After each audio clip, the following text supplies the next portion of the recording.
When I was in the 3rd grade, some teachers came up to me one day and they said, "Ben, we need you to take some tests." I said, "Okay." They brought me to a classroom for 4 hours without a bathroom break. That's not funny, I had to go. For 4 hours, they gave me all kinds of tests. They had me add and subtract, find grammatical errors in different paragraphs. They even had some really weird tests. I remember this one test where the teacher, she pulled out a piece of paper. It had 2 identical pictures side by side. They were the same. And then she looked at me and she said, "Ben, find something different." I looked back at her, I says, "Are you trying to make me look stupid?" She said, no, you need to focus. It took me 15 minutes to find these hidden images. It wasn't until I actually picked the paper up, held it this close to my face, crossed my eyes, and there it appeared. The picture on the left had an image of a toilet hidden around a bush. The picture on the right had no toilet at all. I really liked the picture on the left. And then finally they'll just look at me and they'll ask, "Would you read to yourself?" No, I'm special, but you can read it to me. If you make this noise after that phrase, sounds like a mating call, doesn't it? You know, we get done tonight, you guys are going to be out in the parking lot. You get over here. You be running. Can't catch me.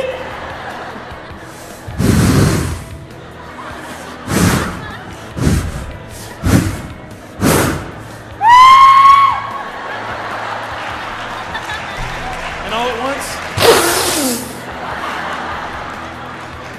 it's better than Skittles. Rainbow of flavors.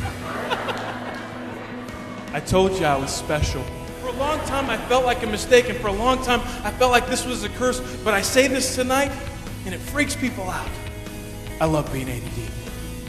To me, it's a blessing.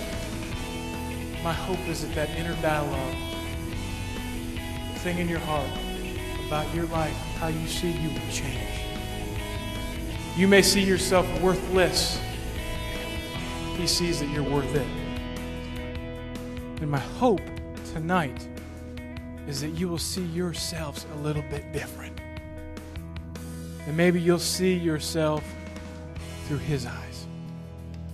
Ben is incredible. That was one of the best presentations I've ever seen at a youth event, or just like people in the world don't think that young people can do things or make a difference, and I think that Ben really shows us that we can. From Ben's message, I remembered that he's told, and it particularly went to me, that God doesn't make any junk. The talk guy was great.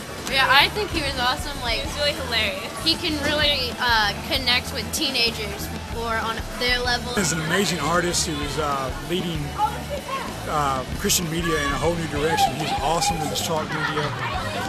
You watch the canvas, and you just think he's doing this awesome thing. Also, this cool picture appears, and he's an awesome, funny guy. Those were amazing. I kept on going, oh my gosh. I know. That is, wow. And it looked so real, and I was like, I didn't expect it. I thought the chalk guy was like awesome. Like I don't even understand how he does it that fast. It's really quick and all shaky. It's pretty cool. You gotta see the chalk guy. You gotta see the chalk guy! You gotta see the chalk guy.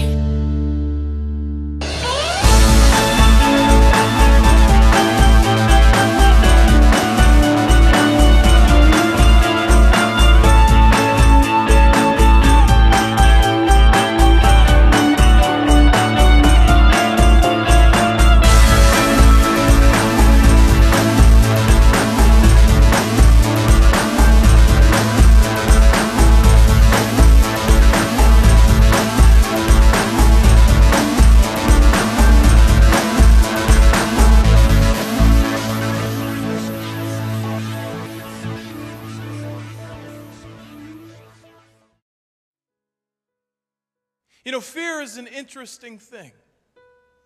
Fear is something that a lot of us, we really don't discuss a whole lot, but yet for some of us, it has the ability to consume us.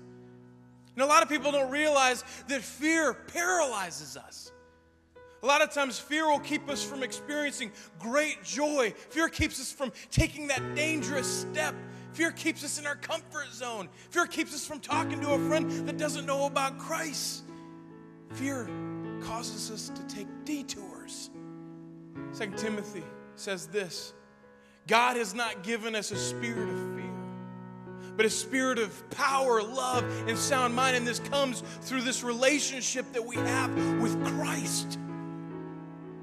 Look at me again, gang. You, women, look at me, young ladies.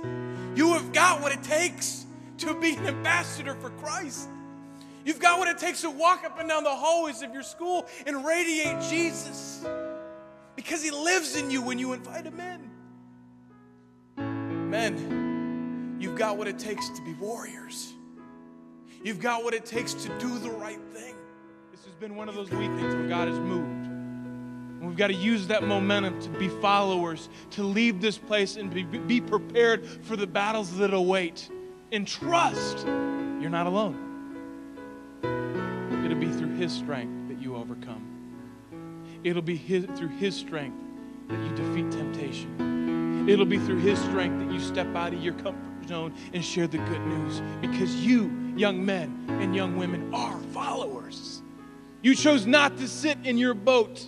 You chose to take a step out like the disciples of old and follow Jesus. Follow the one who has sacrificed so much so that you and I could be saved. So that you and I can have joy. So that you and I can know, not think, not wonder, not second guess, not ponder, but know without a shadow of a doubt, I am not alone. The God of the universe loved me so much that he sent his son to die on a cross for me. And he promises, I will never leave you nor forsake you. That is what we're taking home from this weekend. Always remember what Jesus has done and follow him.